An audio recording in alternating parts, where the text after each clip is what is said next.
अध्यात्माच्या निरूपणामध्ये अर्जुनाला केलेला बोध म्हणजे भगवंताची परब्रह्माची प्राप्ती आणि ज्या बुद्धीमध्ये असलेली देहबुद्धीची निवृत्ती, वासना म्हणजे देहबुद्धी आणि निर्वासन म्हणजे आत्मबुद्धी.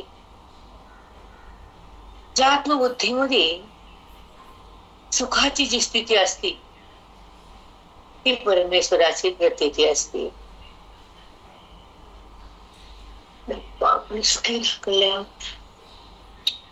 ज्या अंतरंगामध्ये असलेल्या आत्मस्वरूपाचं ज्या दर्शन होतं आणि ऐक्य होतं ते बोधान अद्वैताच्या ज्ञानानं होतं.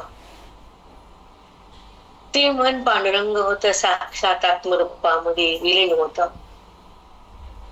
हे धन ज्ञानानं येतं आणि ते मन राम होतं. ओवीचं धन हे बोधरूपानं आज जाण, ह्याला म्हणतात श्रवण भक्ती. आणि परमेश्वराची प्राप्ती, श्रवणाच्या भक्तीनं काय मिळतं? परमेश्वर, जो की आतापर्यंत त्या बुद्धीला कधीच काही कळाला नाही, मिळाला नाही.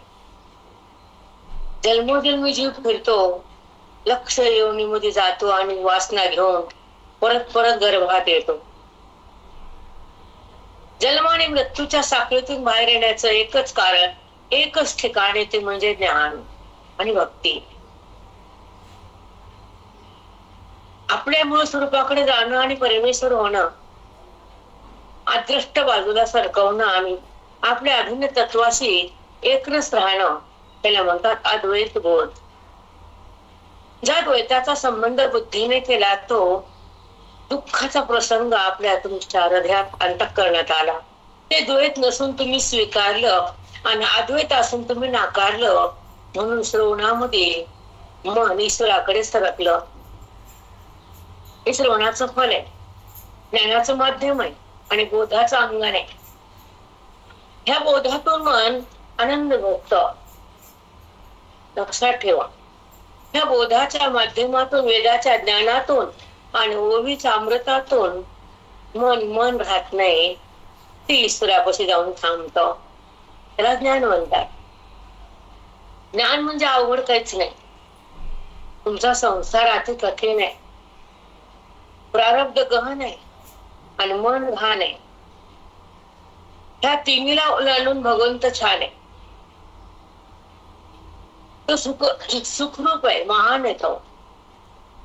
ज्या सुखाचा आपण स्पर्श घेत नाही, ज्या आनंदात आपण राहत नाही, ज्या द्वैताला आपण टाकत नाहीत, ज्या अद्वैतामध्ये बुद्धी थांबत नाही, म्हणून श्रवण भक्तीचा आपण अवलंब करावा.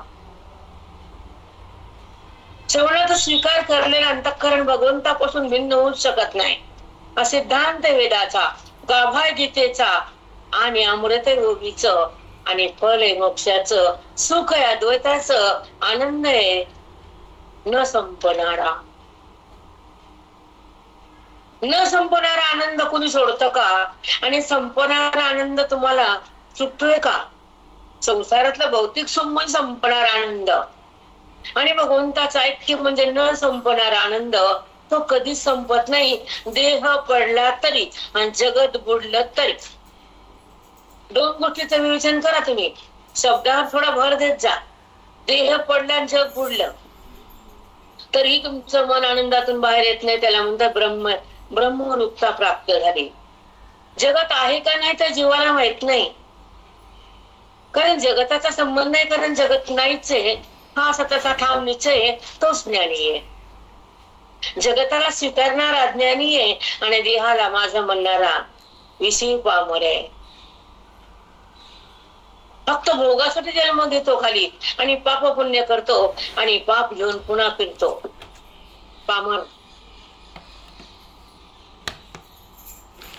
विषयी ते विषय त्या विधीनं भोगणं. पण मोक्ष तसा नाही आणि मुक्त तर कुणासारखाच नाही. हे चार वर्ग जन्मलेल्या जीवाचे, मृत्यू लोकात आलेल्या त्या बुद्धीचे, की चार भागात आपण वाटले जातो. पामर, विषयी, मुमुक्षु आणि मुक्त. हे सगळे जीव जन्माला आले पृथ्वीवरचे. मनुष्य होण्यातले प्रकार आहेत चार. पामर फक्त पाप करतो, विषय बघतो. विषय विधीने भोगतो, पण विषयच भोगतो, भगवंताचं कुठं भोगतो?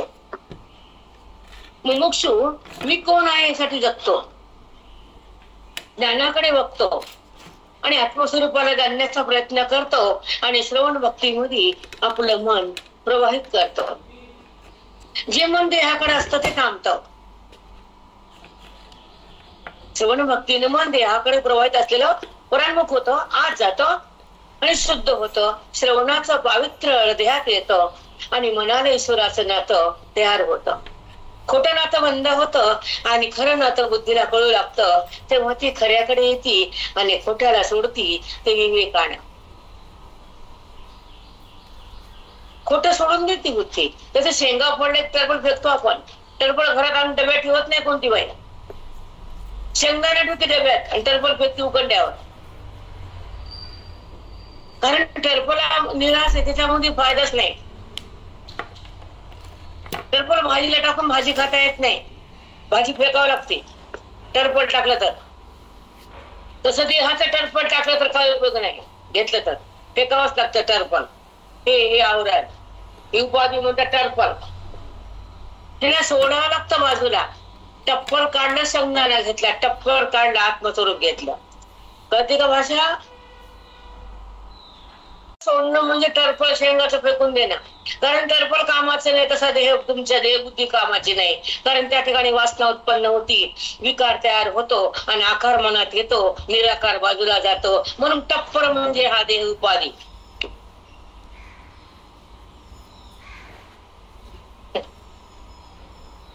कळत नाही आपण अज्ञानामुळे देहाला माझं म्हणतो, म्हणून त्या टप्पल म्हणले.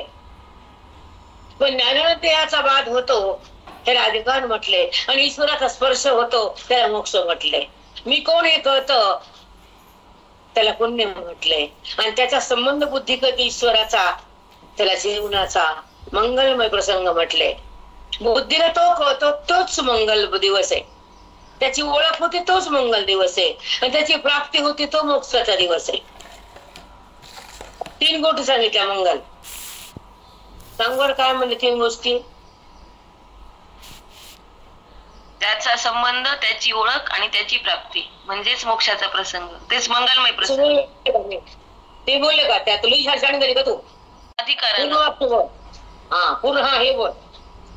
ज्ञानानं देहाचा बाध होतो अधिकारामुळं, ईश्वराचा स्पर्श होतो मोक्षामुळं, मी कोण कळतं पुण्यामुळं, त्याचा संबंध येतो म्हणजे मंगलमय प्रसंग, त्याची प्राप्ती होते तो मोक्षाचा प्रसंग. ऐका आता, त्याचा संबंध डोळ्यानं पाहणे भक्ती आहे, संबंध नाहीये. त्या संबंध आहे का प्रेरणा? नाही माऊली, पाहणं नाही फक्त कर्म आहे. त्याला पाहणं त्रिपुटीचा संबंध आहे. त्रिपुटीन दाखवला विषय हे लोकांना कळत नाही. जगतातला कोणची वस्तू प्रमेय, मग ती ईश्वर दिसू का जगत दिसू का पदार्थ दिसू, प्रमेय. मग प्रमाणाच्या द्वारे प्रमेयाला पाहणं म्हणजे त्रिपुटीचं उत्थान होणं. आणि जी त्रिपुटी उत्थान होती नाश होती आणि त्याने दाखवला पदार्थ काय नाश येते का? मग सांग बरं मी काय बोलले प्रेरणा? हो माऊली, त्रिपुटीचं उत्थान होत. हो माऊली, त्रिपुटीचं उत्थान होत आणि जेव्हा वृत्ती प्रमाणातून म्हणजे इंद्रियातून बाहेर येते आणि बाहेरच्या वस्तूला विषय करते, ते प्रमेय म्हणजे जे जे त्या त्रिपुटीद्वारे पाहिलं ते सगळे प्रमेय आहेत आणि वृत्ती येते जाते, ज्ञान करून देते, निघून जाते. म्हणजे हे सगळे त्रिपुटीतले पदार्थ हेच नाही आहेत ना, नश्वरच आहेत सगळे. जेवढं पाहिलं तेवढं नश्वर. त्रिपुटीनं दाखवलेले जगतातले पदार्थ सत्य नसून भ्रामक आहेत, मिथ्य आहेत, दिसण्यापुरता आहे. त्रिपुटी निघून जाते, तिचा भाग ती क्षणाक्षणाला तिचा नाश होतो आणि दाखवलेला पदार्थ काय विनाश असतो का? नाही, नाशवान दाखवतो ना. हो, मग सखोल जातो का आपण प्रेरणा? नाही माऊली, एवढं सखोल जात नाही. मग सगळ्या जगतातलं जे दिसणं आहे, कळणं आहे, सुख आहे ते विनाशीच आहे आणि जगताच्या बाधानंतर अविनाशी सुख आहे. मग जगताचा बाध करून जर बुद्धी पुढे गेली तर परमात्म्यापाशी आणि जगतात राहिली तर परमात्म्यापाशी का? मग नाही, मग तर विकारातच आहे, वासनेतच आहे. मग मग का कळत नाही की दिसणाऱ्या दृश्याचा पसारा हा खोटा असून खोट्याला सोडणं हाच मोठा. हो माऊली. ज्ञान म्हणजे दृश्य पदार्थाचा बात करणं, अदृश्य परमात्म्याचा आविष्कार धरणं आणि तो मी आहे असं बुद्धीनं स्मरण. 3 गोष्टी लक्षात घे प्रेरणा तुला. बघ सांगता येतं का? पाय सांग मी काय म्हटलं.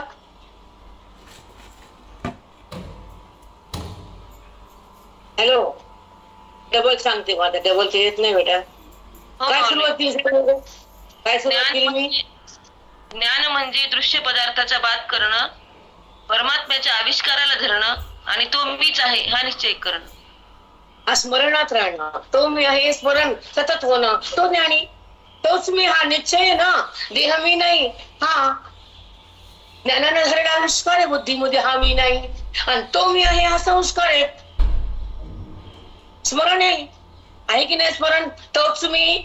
हो माऊली, हो. तो मी हे स्मरण आहे. बस तोच मी हा जो क्षण असतो हृदयामध्ये उत्पन्न झालेला बोधातून, ब्रह्मास्मी, तो मी. तो म्हणते म्हणजे ब्रह्म आहे आणि ती म्हणजे मी आहे. जेव्हा ते मीची वृत्ती निघून जाती तर तो आहे असा निश्चय होतो. नंतर घोकावं लागत नाही, कारण त्याचा अनुभव सतत येतो, तो ज्ञानी. देहाचा वाद होतो, तो ज्ञानी. वृत्तीचा विकार जातो, तो ज्ञानी. जगताचं स्वरूप कळतं, तो ज्ञानी. आणि आत्मसाक्षात्कार होतो, तो ज्ञानी. बरोबर आहे? हो माऊली, हो माऊली, खरंच किती छान सांगितलं. तो मी हा संस्कार आहे, तो मी हा हे स्मरण आहे. बोधातून हृदयात हे स्मरण तोच मी आहे हा उत्पन्न होतो. म्हणजे सोहम ब्रह्म मी आहे, पण मी आहे मी ही वृत्ती ही जाते आणि तोच हा निश्चय होतो, तोच मी हा निश्चय होतो आणि तो अनुभव सतत राहतो. कारण वृत्तीमधला विकार जातो, देहाचा बाध होतो, जगताचा भ्रम निराश होतो आणि आत्मसाक्षात्कार होतो. सांग बरं, याच्यामध्ये काय आवड आहे का? कोणता श्लोक म्हणला का? कोणतं घेतलं काय उदाहरण? सहज गेलो का नाही भगवंताकडे आपण? सांग बरं. हो माऊली, सहज जातो. सहज बोध हा सहज असतो बेटा. ही व्यासपीठ जेव्हा बोलतं आणि गुरुची जेव्हा कृपा होती तर अज्ञानाची रीत निघून जाते, अज्ञानाची घाण. जे अज्ञान हे घाण आहे, देहाचं भान आणून देणार अज्ञान आहे, म्हणून त्याला घाण म्हटले. ईश्वराची जाण करून देतो त्याला घाण म्हणत नसतं आम्ही. ज्ञानामुळे ईश्वराची जाणीव आहे आणि अज्ञानामुळे देहाचं भान आहे. ह्या 2 गोष्टी जगताला सांगणं आवश्यक आहे. पण हे कळत नाही, दुसरंच कळतं आपल्याला. ऐकायचं दुसरंच ऐका वाटतं. काय ऐका वाटतं का? सांग बरं. नाही माऊली, खरंच मन दुसरीकडेच धावतं. कुठे वेळ ऐकायचं? तुझं अज्ञान कायम ठेवती आणि कुठे हिंडती. तुझा अज्ञानाचा अंधार काढून कुठे फिर. आम्ही काहीच म्हणत नाही. लायसन टाक ना गळ्यामध्ये, मोकार किती फिरती. म्हणजे बंधन घेऊन फिरणं हे बिना लायसनचं फिरणं आहे. त्या बोधामध्ये मन जर आलं तुम्ही फिरा की ना फिरा, काहीच संबंध नाही तुमचा त्या फिरण्याशी.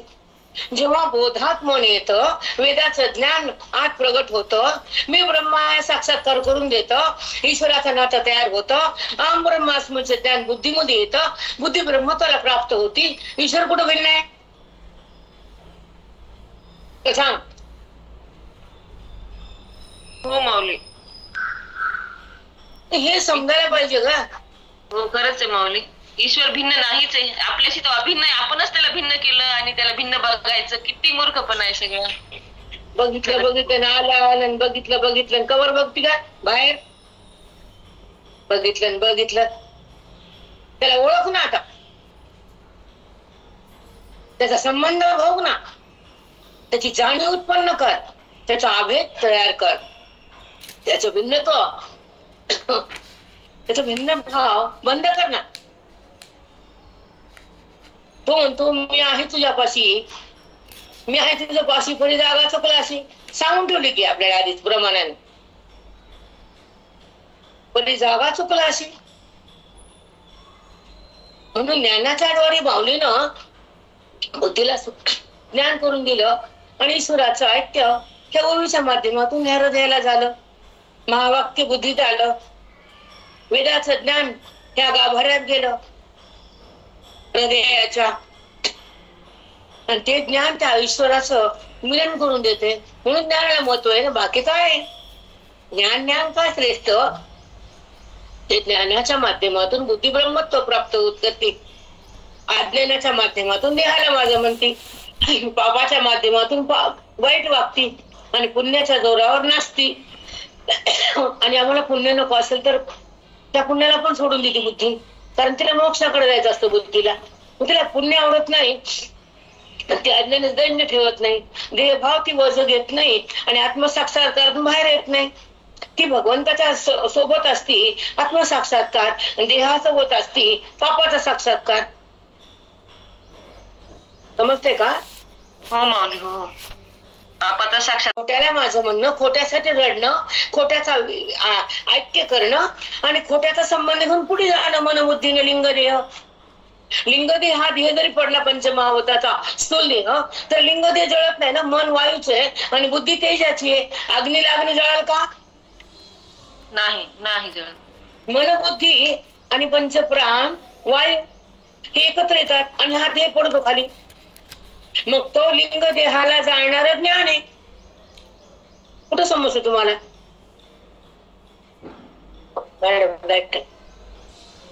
खरंय माऊली, खरंच कळत नाही. साधी भाषा आहे बेटा, की चार वाक्य महावाक्य चार ज्या ठिकाणी बुद्धीची धारणा बदलती, अहम ब्रह्मास्मी, त्या बोधामध्ये एक ताकद आहे. ही वेदाची शक्ती आहे, हृदयाची भक्ती आहे, परमात्म्याची प्राप्ती आहे, आनंदाची स्थिती आहे आणि गीतेची फलप्राप्ती आहे. गीतेमध्ये काय सांगितलंय? हे सांगितलं ना, ज्या कर्माला कर्मयोग कर, भक्तीला धारण कर आणि अज्ञान भस्म कर, ज्ञान प्राप्त कर, चित्त चिन्मय कर, माझी प्राप्ती कर. आली सगळी गीता. सांग बरं वाक्य एवढे. हो माऊली, अज्ञानाला भस्म कर, ज्ञानाला धारण कर. नाही, जे इंद्रियाच्या माध्यमातून होणार कर्म गुणाच्या द्वारे झालेलं, गुणामुळे आहे तो गुणात आहे. इंद्रियाचा विकार बंद कर. इंद्रियामध्ये होणारा विकार, दिसणारा आकार हा खोटा आहे. आकार हा भूताचा आणि भूत तो नाही. केलेलं कर्म इंद्रियामध्ये होणाऱ्या गुणाची उत्पत्ती न होतं आणि गुण मी नाही तर आम्ही पाहणार आहे. गुणाच्या साह्याने होणारं कर्म गुणाचं आहे आणि मी गुणात येत आहे.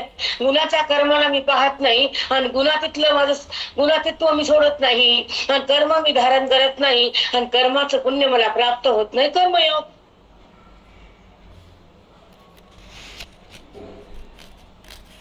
हो माऊली, कर्मयोगी कसं व्हायचं? कर्माचा कर्तेपणा टाळणं, कर्माचा संबंध बुद्धीनं सोडला, कर्तेपणा मोडला, अहंभाव तिथे थांबला आणि त्या कर्माचा संबंध सोडून बुद्धी पुढे गेली. कर्मसन्यास योग, फलाचा इच्छा सोडली, कर्मातून बाहेर बुद्धी उडाली आणि भगवंताला भिडली, त्याचं ज्ञान ऐकू लागली आणि ते ईश्वराचं प्रेम बुद्धीत आलं. त्याच्या ऐक्यासाठी ती जगायली आणि गुरुच्या बोधात थांबायली. त्या ईश्वराच्या प्राप्तीसाठी ती जगायली आणि ते आत्मानुसंधान तिला प्राप्त पाहिजे आणि भगवत भाव जागा करण्यासाठी तिची बुद्धी श्रवणात आली आणि आत्मसाक्षात्कार करून ती ब्रह्म झाली. ज्ञानयोग.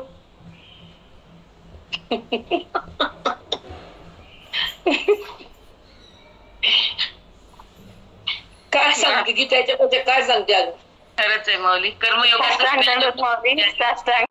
आहेच का गीतेमध्ये अजून? आणि ती माऊली आम्हाला रोज सांगते, आम्ही रोज ऐकतो गीता. कुठं गीता सुटली आमची? रोज ऐकतो. खरंच हेच सांगितलं, दुसरं काही नाही. प्रत्येक अध्यायातून हेच सांगितलं, ज्ञानयोग कर्मयोग. आवड तुम्ही केली, आवड संसार आवड आहे. परमार्थ आवड नाहीच आहे. श्रवण भक्तीत या आणि मुक्त व्हा. सोपं आहे, सहज आहे. कळत नाही म्हणून आपण कुठे जातो, काही करतो, तो भाग आहे. पण जेव्हा ज्ञान मार्गावर बुद्धी आली आणि खरी उपासना सुरू झाली अज्ञानाची चिठी मावळली आणि बुद्धीचा भेद गळून पडला, अभेद साक्षात्कार झाला, परमेश्वराचं ऐक्य अनुभवलं आणि वेदाचं ज्ञान हृदयानं धारण केलं. खरा भक्त झाला तो. मुक्तीच्या घरात गेला, भगवंत झाला. देहाचा संबंध कुठं उरला, कुठं भेद शिरला, त्याचा भेद समाप्त केला, अभेद प्रकट झाला, परमात्म्याचा स्पर्श झाला, आत्मसाक्षात्कार केला, हृदयाच्या मंदिरामध्ये पांडुरंग प्रकट झाला. अजून काय पाहिजे त्याला? आणखी काही नको माऊली, आणखी काहीच नको. हृदयाच्या मंदिरात पांडुरंग आला, आता काय राहिलं त्याला? चला आता आमचे येतात 15 अध्याय घेऊ. काल थोडस प्रवासात होते आणि 2 नंबर सांगू. व्यक्तीची कवन परी जे एवोनी मनाते वरी, हे सर्वज्ञ श्रीहरी देखिले असे. हे सर्वज्ञ श्रीहरी देखिले असे. की विरक्ती, वैराग्य तुमच्या हृदयातून आपोआप तुम्हाला धारण करतं, तुमच्यापाशी येऊन थांबतं. पण हे केव्हा होतं असं भगवंत सांगायला तुम्हाला, असा माऊली बोलत आपल्याला. ही विरक्ती कशी तयार होते तुम्हाला ती गावावरती. तसा मुलगा उपवर झाला तर मुलगी तिला मुलाला म्हणती स्वीकारती आणि दोघांचं लग्न होतं वधू आणि वर. पण त्या वधूनं जेव्हा वराला स्वीकारलं किंवा मान्य केलं तरच ती वधू त्याच्याकडे येते. तसं वैराग्य ह्याच्याकडे कधी येतं. खूप सुंदर आहे बर का. आधी वरी सांगितल्या वरच्या ओळीमध्ये विरक्ती वाचवणे काही ज्ञानासी तज्ञेच नाही. पहिल्यांदा सांगितलं वरच्या ओळीत माऊलींना, तुम्हाला ज्ञान प्राप्त करायचं असेल तर वैराग्य धारण करा, विवेकाला प्राप्त करा, अधिकार सुसंपन्न करा, वेदाचा रस्ता धरा आणि तेव्हा मला माझी प्राप्ती करा. अशी 4 वाक्य सांगितले माऊलींना. विचारसागरामध्ये ठेवणच आहे. अडमंद चतुष्ट आहे. विवेक, वैराग्य आणि नंतरची पायऱ्या पुढं. पहिल्यांदा विवेकाची धारणा जर झाली नाही, खरं खोटं तिला कळालं नाही तर ती खोट्यातून निघत नाही बुद्धी. आणि वैराग्य जेव्हा प्राप्त होत नाही तर तिला माझी ओळख नाही होत. जर वैराग्य नसल तर त्या बुद्धीमध्ये मी कधी प्रगट होत नाही. वैराग्य वाचून काही ज्ञानासी तज्ञच नाही. मग असं माऊली म्हणले, कृष्ण परमात्मा बोलले प्रत्येक जीवाला की ज्या जीवापाशी वैराग्य धारण करता आले नाही आणि त्याला मी प्राप्त होत नाही. वैराग्य वाचून काही ज्ञानाशी तज्ञच नाही. ते ज्ञान टिकतच नाही, होत नाही, टिकायचा प्रश्नच नाही. मग वैराग्य म्हणजे काय? विरक्ती. विरक्ती म्हणजे काय? वासणारे अंतःकरण. आणि वासणारे अंतःकरण कधी होती? बोधानं, ज्ञानानं, महान पुण्यानं. फक्त वासना त्याच्या प्राप्तीची असते, वासना त्याच्या भेटीची असते बुद्धीला. त्याचं ऐक्य भोगण्याची वासना तो संत असतो. बाकीचे संत म्हणायचा आम्हाला लाज वाटते, तुम्हाला काय वाटत ते वाटू दे. पण ज्या ठिकाणी मोक्षाची तिथे दीक्षा नाही, ज्ञानाचा कक्ष नाही आणि विवेकाची धार नाही आणि वैराग्याचा क्षण नाही तर त्याला आम्ही संत म्हणत नाही. तुम्ही म्हणता तर तुम्ही म्हणा, तुम्हाला आम्ही अडवणार नाही. कारण तुमचं पाप तुम्हाला, आमचं पाप पुण्य आम्हाला. जर कुणाला मी संत म्हणला तर कशाला मी काही बोललात तिथे फळच नसतं ना काही. जिथं वैराग्य नाही तिथं मोक्ष कसा असेल? इथे लिहिलंय ना, वैराग्य वाचून काही ज्ञानाशी तज्ञच नाही. त्या महाराजाला वही वाचायला फोन लावून सांगा, बाबा ही वही वाच आणि मग सांग तुझा पुढचा बोध. तुमचे टापणार नसते बोलायची, कारण तुमचा अधिकार मेलेला असतो, आमचा जिवंत असतो. डिफरन्स आहे एवढा. हो माऊली. जर आहे की नाही सांगा. हो माऊली. नाही तर त्याला संत काय म्हणायचं?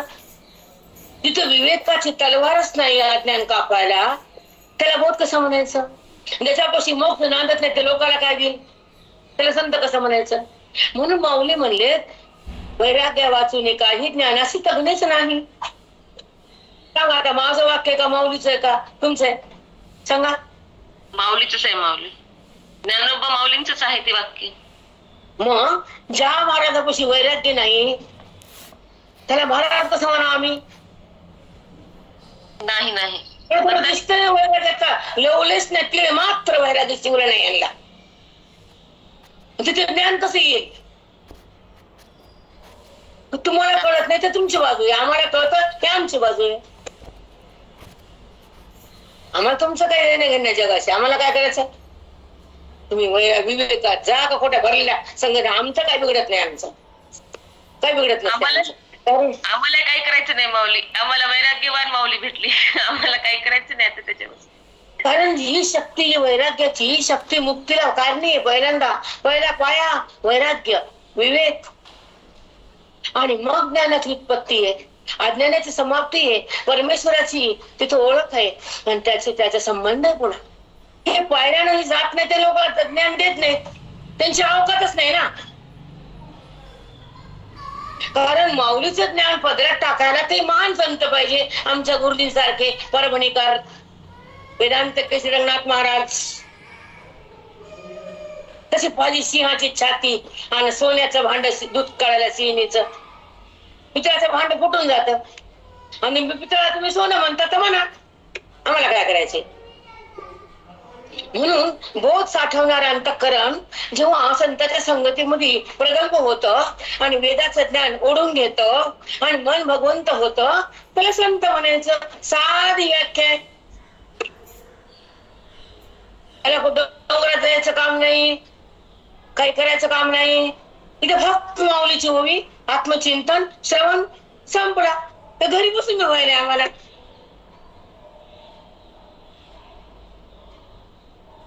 कुठं जावं लागायला का? हो माऊली, नाही कुठं जायचं नाही, यायचं नाही, काहीच नाही माऊली. नाही बुकिंग नाही, तिकीट नाही, माती दगड नाही. आताच मॅडमशी बोलू लागलो, आम्हाला टाइम कळायला नाही. म्हणजे मॅडम त्या म्हणल्या माऊली सांगू लागल्या ती संधी होऊन स्वतः माऊली तिथं अग्निरूपानं आहेस तिथं. मला आहेतच. आणि त्या समाधीला तर तरी डोकं त्यांचा स्पर्श आहे, अभिषेक म्हणजे माऊलीचा स्पर्श आहे. दुसरं मला आवडत नाही म्हणलं काय पांडुरंगन माऊली, दुसरं आम्हाला लागतच नाही. काय नेलं तर जायचं ना तर बसायचं. त्याला काय करायचं? भाजी वरण भात पोटभर खाल्लं, भजी वाडा की नका वाडा, तळण्याला खोकला येतं आम्हाला, भजी तुम्हीच का? आम्ही वरण भात चांगलं तूप खातो. खरंय खरंय, वरण भात भाजी पोळी बस झाली, बाकीचं मिळालं तरी आनंद, नाही मिळालं तरी दुःख नाही आम्हाला. पोट भरलं, भजे तुम्ही खा, पापड, रुड्या, वडे तुम्ही चला, खोकल्या नरडे बंद करा, आम्हाला करायचे. चला, विरक्ती वाचवणे काही ज्ञानास उदगणेच नाही. मग कृष्ण परमात्मा म्हणतात, ज्ञानोबा बोलतात की ज्याच्या बुद्धीमध्ये विवेक वैराग्यच नाही त्याला मी प्राप्त होतच नाही. मग ते वैराग्य कसं येतं? ते वैराग्य त्या ज्ञानी महात्म्याला कसं धरतो? ते स्वतःहून येतं. तुम्हाला ओळखतं म्हणजे ती मुलगी त्या मुलाला म्हणते मला तुझ्याशी लग्न करायचंय, तुझ्यापाशी मला राहायचंय. कोण म्हणती?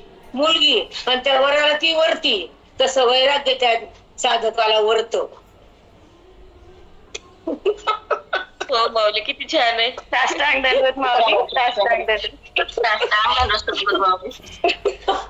कळतच नाही, साधी भाषा आहे, किती सिंपल आहे. का मोठे मोठे श्लोक आहेत, मांडक मुलशेदा आहे, वपरेशदा ते सूत्र आहे का काही लागत नाही इथं.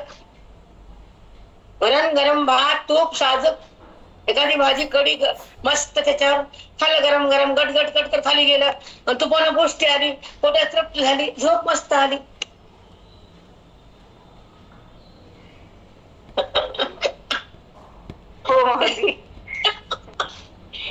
बारा बांगणे नाही तिथं. माऊली हातात यावी, ओवी बुद्धीने चाखावी, गोडीला देहाने घ्यावी, ऐक्याची गुढी उभा टाकावी, परमेश्वराचा स्पर्श भोगावा, अद्वैताचा रंग गुलाल गळावा, आणि भगवंताचा बोध बुद्धीमध्ये नांदावा, अद्वैताचा प्रसंग आयुष्यात यावा, वेदाचं ज्ञान हृदयात रंगावं, आणि भेद मावळून जावा, अभेद प्रगटावा, स्वानंद त्या ठिकाणी बुद्धीमध्ये नांदावा, परमानंद बुद्धीला मिळावा, आणि अहम भाव जळावा, देहाचा स्पर्श संपावा, ईश्वराचा अनुभव भोगावा, जगताचा भ्रम सारावा, आणि स्वानंदामध्ये मनानं रंगावं, परमेश्वराशी एक व्हावं, अभेदामध्ये तिनं जावं, भेदामध्ये का राहावं, खोट्याला का पाहावं, विकारात का यावं, आकाराला का धरावं. हे प्रश्न आहेत तुम्हाला आज. चला पुढं. आता विरक्तीची कवड धरी परी जे एवोली मना ते वरी. ती विरक्ती मनाला तुमच्या वरती तिथं थांबतं वैराग्य, तिथं थांबतं. नांदती ती पोरगी बोरापाशी, तसं वैराग्य तुमच्यापाशी येऊन नांदत. बघा, जे एवोली मना ते वरी हेही सर्वज्ञ श्री हरी देखिले दे असे. सर्वज्ञ कृष्ण परमात्म्याने वैराग्य कुणापाशी येऊन थांबतं हे आता सांगणार येतं. आणि तुम्ही आता ऐका, असं माऊली बोलायला येतं. अशी कळाली म्हणजे ओवी कळाली. बरोबर आहे का प्रेरणा? तर सांग. हो माऊली, किती सुंदर. खरंच आहे. ते वैराग्य तुम्हाला कसं वरणार आहे? श्रवणाच्या माध्यमातून जी शक्ती तयार होती भक्तीची, तर वैराग्य प्रगट होतं आणि मनामध्ये ते सहज जातं. मन वैराग्याशी समरस होतं, ते धन हृदयामध्ये येतं आणि त्याच्या ठिकाणी ज्ञान त्या बुद्धीमध्ये नांदतं. त्याला आत्मधन म्हणतात, त्याला मूळ वैराग्य आहे. सांगा बरं वाक्य आता.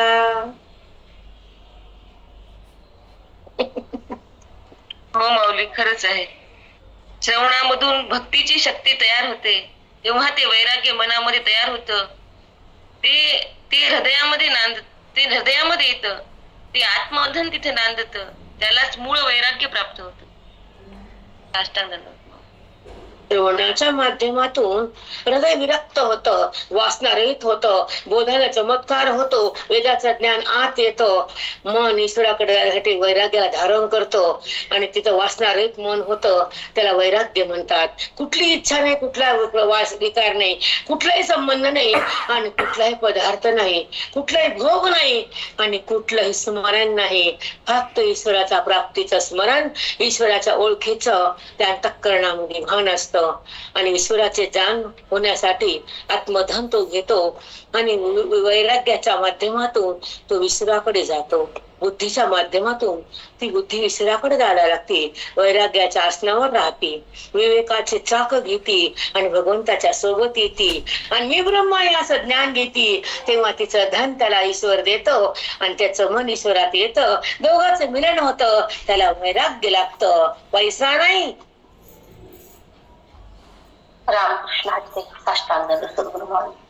बापरे माऊली, काय शब्द आहेत. खरंच अतिशय सुंदर. तसं ते मन आसक्ती रहित होतं, वासना रहित होतं, त्या मनामध्ये वैराग्य नांदत. इथं देहाचा संबंध नाही, विकार नाही, पदार्थ नाही, भोगाचं स्मरणही नाही. फक्त तिथं इच्छा आहे फक्त ईश्वर प्राप्तीची, तिच्या ओळखीची ध्यास आहे. देहाचं भान नाही, तिथं फक्त भगवंताची जाण आहे. त्या भगवंताच्या जाणीसाठीच ती श्रवणात येऊन ती बुद्धी आत्मधन घेते. बुद्धीच्या माध्यमातून त्या वैराग्याच्या आसनावर बसतो आणि विवेकाच्या ताकदीनं मी ब्रह्म आहे हे तो जाणतो. हे ज्ञानी, हे धन तो घेतो. तेव्हा जीवाशिवाचं दोघांचंही मिलन होतं आणि असं तेव्हा विरक्तीची माळ, ती विरक्ती त्यालाच वरते आणि तिथंच ती नांदते. असा तो वैराग्यवान पुरुष. साष्टांग दंडवत माऊली. असं वैराग्य भगवंताकडे बुद्धीला नेतं. ज्याच्यापाशी वैराग्य शिवलंच नाही, नोटा फाली बंडच्या बंड, त्याला वैराग्य आहे का? परमार्थातून म्हणलं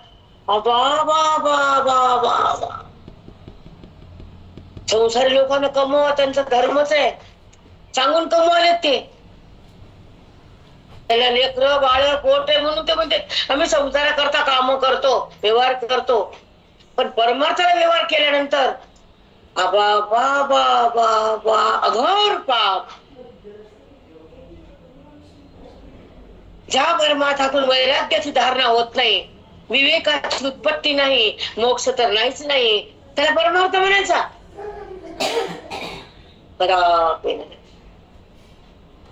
कदापि नाही.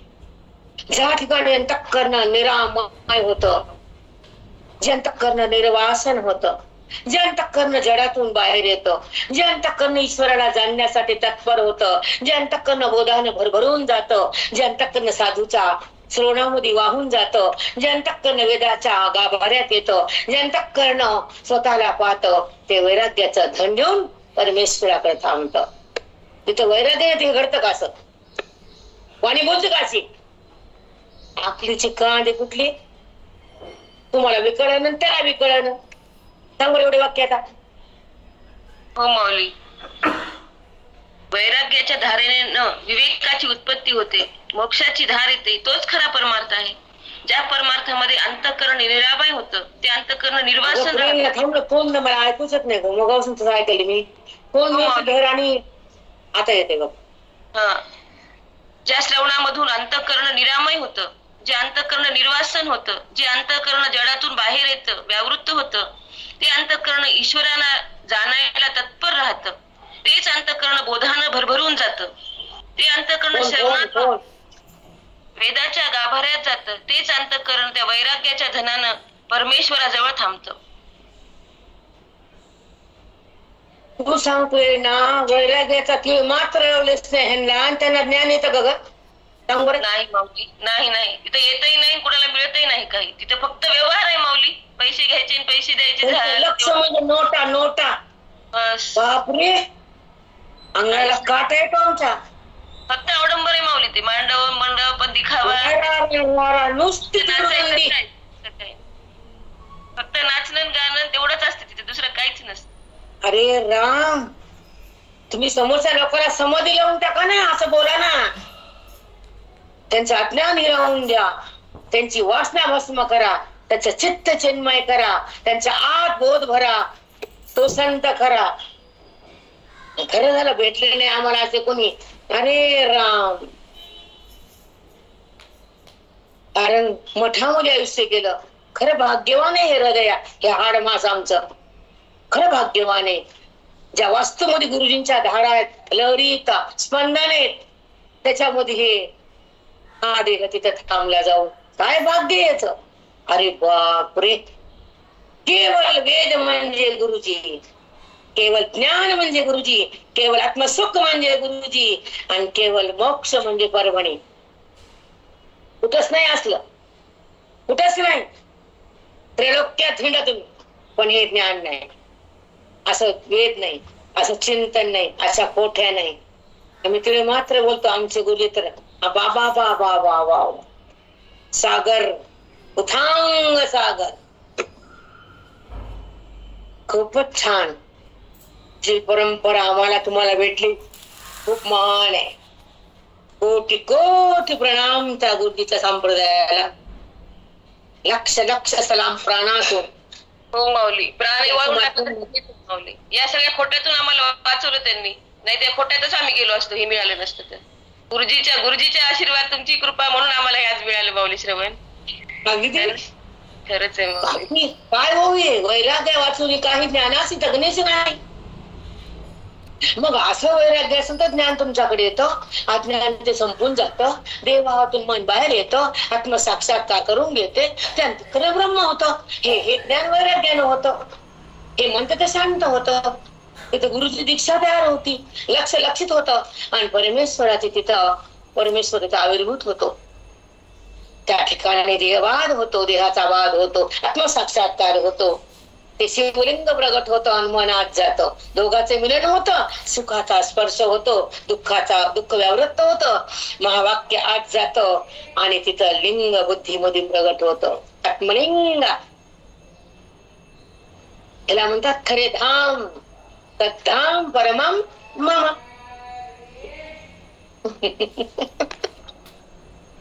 चला, साष्टांग दंडवत माऊली. शिकवण परिते ओनी मनाते वरी, हेही सर्वज्ञ श्रीहरी देखिले असे. आता कृष्ण परमात्मा ही विरक्ती त्या साधकाला कसं येऊन वरती, तिथं कशी नांदते विरक्ती मी तुला सांगतो. विरक्ती कशी थांबते, वैराग्य कसं तयार होतं, आणि मन कसं सावत होतं, ज्ञानाचं धन कसं आत जातं, आवरण कसं निघून जातं, आणि ईश्वराचं दर्शन आत कसं होतं, हे तुम्हाला मी सांगतो. असं परमात्मा बोलतात, कृष्ण परमात्मा. जे विषय रांधली रस सोये, जे विषय रांधली रस सोये, जे जेवणारा ठाऊळी होय, ते तो ताटाची सांडूनी जाये जया परी, ते तो ताटाची सांडूनी जाये जया परी. एखाद्या रांधवणाऱ्या स्वयंपाक करणाऱ्या बाईनं विष टाकताना बघितलं त्या माणसानं, आणि विष टाकलं स्वयंपाक मी खाणार नाही, मरून जाईल. तसं आसक्ती वृत्तीने मी जगणार नाही, मी मरून जाईल. म्हणून ज्या अन्नामध्ये विष टाकलं त्या ताटाचा तो तिरस्कार करून टाकून देतो. तसं हे जगताचं नित्यत्व अनित्यत्व जेव्हा त्याला समजतं, ते अनित्य जगत आहे. तर त्या अनित्य जगतातून बुद्धी बाहेर येते. जसं विष टाकलेल्या अन्नाचा तिरस्कार करून माणूस ताट टाकून देतो, तसं जगताचं अनित्य बुद्धीने स्वीकारलं तर ते भावातून मन बाहेर येईल.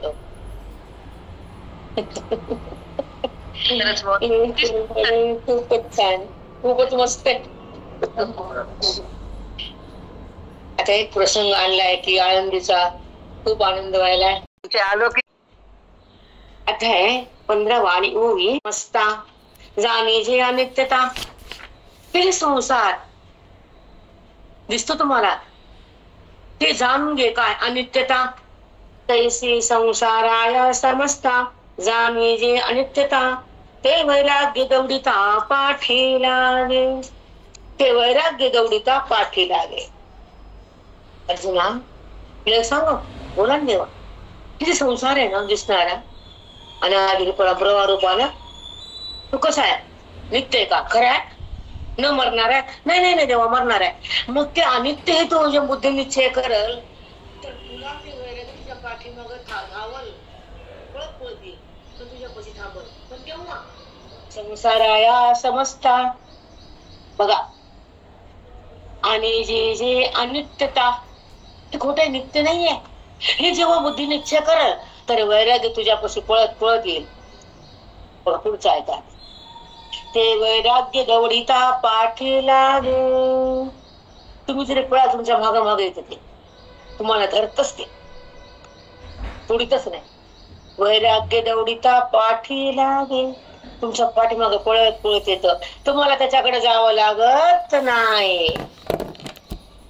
कसा बघा कसा आहे. किती सुंदर.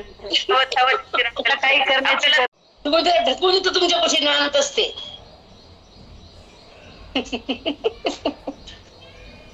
आणि वैराग्य पाहिजे बरं. आयुष्यात काही करा की न करा, तीर्थयात्रा बी करू नका, मी तू स्पष्ट बोलते, पण वैराग्य धारण करा. तीर्थ केल्याने वासना गेली नाही, आता काय करा, तुझ्या तीर्थाने तुला काहीच केलं नाही का? तुझी वासना संपली नाही का? मग कशाला गेली तिथं तू? म्हणजे ते तीर्थाचा दोष नाही, तुझा दोष आहे. म्हणजे तुझं एवढं पाप गहन आहे की तुझी वासना तुला थांबवता आली नाही. ते तीर्थ पण शांत बसलं. ते म्हणलं काय करू, ही बाई लईच घाण आहे, मी काय करू म्हणलं. तू ज्ञान तीर्थाकडे जा म्हणलं. ते तीर्थ कळायला का? हो माऊली, तीर्थाला हात टेकले ते बाई समोर, ते म्हणाल त्या तीर्थाकडे जा. आता मी काहीच करू शकत नाही. मी काय करू बाप्पा, तुझी बुद्धी एवढी जड आहे, तुझं अज्ञान एवढं डोंगरासारखं घेऊन बसलीस तू, तर मला तर काढता येत नाही. ते तुझा तिकडे त्या तीर्थाकडे, ते संताच्या तीर्थाच्या, थोडे मोठे पाप पुण्य काढून टाकते. पण एवढं अज्ञान काढायची ताकद नाही, आणि तुझी ती वावकत नाही, कारण तुझी वासना तू सोडत नाहीस, तुझा भेद तू तोडत नाहीस, तुला भ्रम झाडता येत नाही, तर मी काय करू? कारण अनंत जन्माचे फेर आणून घ्यायचे, तर जन्मात मुक्त व्हायचे तुझी अवकातच नाहीये, मी काय करू? कारण जशी जशी मनाची तगमग असते, भगवंताच्या ओळखीसाठी मन तडफड करतं, प्राणांत यातना सहन करतं, पण अभेद प्राप्त करण्यासाठी, भेदाची निवृत्ती करण्यासाठी श्रवणाच्या माध्यमातून बुद्धीला बोधाच्या गंगेत धुतं, स्नान करतं मन. बोधाच्या गंगेमध्ये मन स्नान करतं आणि ईश्वराच्या सानिध्यात जातं. अविवेकातून बाहेर येते, वैराग्याच्या दगदगीत अग्नीतून भाजून निघतं, तेव्हा ते परमात्म्याला बघतं आणि तेव्हा ते जीवन मुक्त होतं. रामकृष्ण हरी. हे लिहून ठेवा वाक्य बाया. आता अनित्यत्वया कैसे तेची वृक्षकारमिसे सांगितत असे विश्वेशे पंचदशी. सांगितत असे विश्वेशे पंचदशी. 15व्या अध्यायामध्ये हे संसार वृक्ष कसा अनित्य आहे हे तुम्हाला भगवंत सांगणार आहेत, आणि अर्जुनासोबत सगळं जग ऐकणार आहे. लय मस्त आहे, खूप छान आहे, लय मस्त. आता सिद्धपेठामध्ये लय मज्जा येणार आहे. खूप भगवंत माझा भरभरून देणार आहे माझ्या हृदयाच्या डोळीत.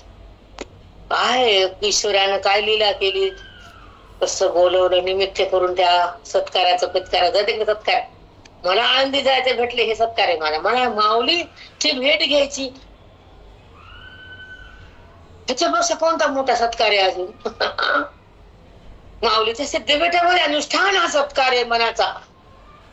त्या गाभाऱ्यात मन जात, मोहाचं धन निघून जात, मन बेभान होत, अज्ञान पाणी होत, ईश्वराची जाणीव सुरू होती आणि वेदाची तिथं संपत्ती मिळती. आमच्या हृदयाचा सत्कार आहे ते, हे माऊलीने केलाय. सांग बरं वाक्य. हो माऊली, अलौकिक सत्कार आहे तुमचा. मोह पळणार आहे, अज्ञानाचं पाणी होणार आहे आणि वेदाची संपत्ती हृदयाला मिळणार आहे. हाच खरा ते हृदयाचा सत्कार आहे माऊली. बाकीच्या व्यवहाराला महत्व नाही, हे महत्व आहे. ओवी, चिंतन, आत्मस्थिती ह्याला म्हणतात खरं जीवन. हे बाकीच्या लौकिकातलं काय देणं घेणं नाही. अलौकिक जे ज्ञानाच्या संपत्ती हृदयामध्ये भगवंत आणून टाकतो, कृष्ण परमात्मा ते धन देतो. ओवीचं ज्ञान हृदय भोगत, मन ब्रह्मत्वाला प्राप्त होत, आयुष्याची त्या संपत्ती आपल्या हातात येतील आणि आयुष्याची जी जन्ममरणाची जी स्थिती ती बाजूला जाते. मृत्यू शिवत नाही, जन्म येत नाही. मृत्यू तुम्हाला शिवत नाही, जन्म तुम्हाला प्राप्त होत नाही. तुमचं अज्ञान राहत नाही, मन देहाकडे झुकत नाही, वैराग्यातून सरकत नाही, विवेक बाजूला जात नाही आणि ईश्वराची प्रतीती तुम्हाला आल्या वाचून ही ज्ञानेश्वरी थांबत नाही.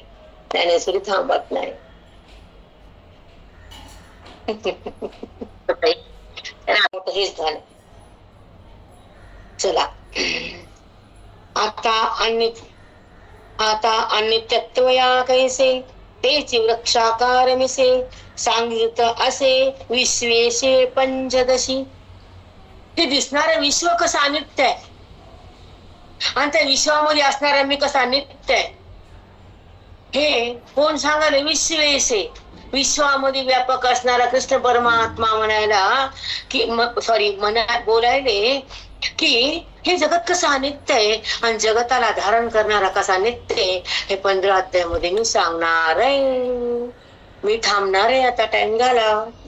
अध्यायात हा संसार वृक्ष अनित्य कसा आहे ते सांगणार आहे. पण ते अनित्य विश्वामध्ये मी नित्य आहे हेच विश्वव्यापक परमात्मा सांगायला. जगत धारण करणारा मीच नित्य आहे आणि हे जगत अनित्य आहे हेच आता पूर्ण आता पुढे आपल्याला ऐकायचं. अध्यायामध्ये काय भेटलं? देवाचं वेगळंच भेटलं, 14व्यात वेगळंच भेटलं, 15व्यात वेगळंच भेटायला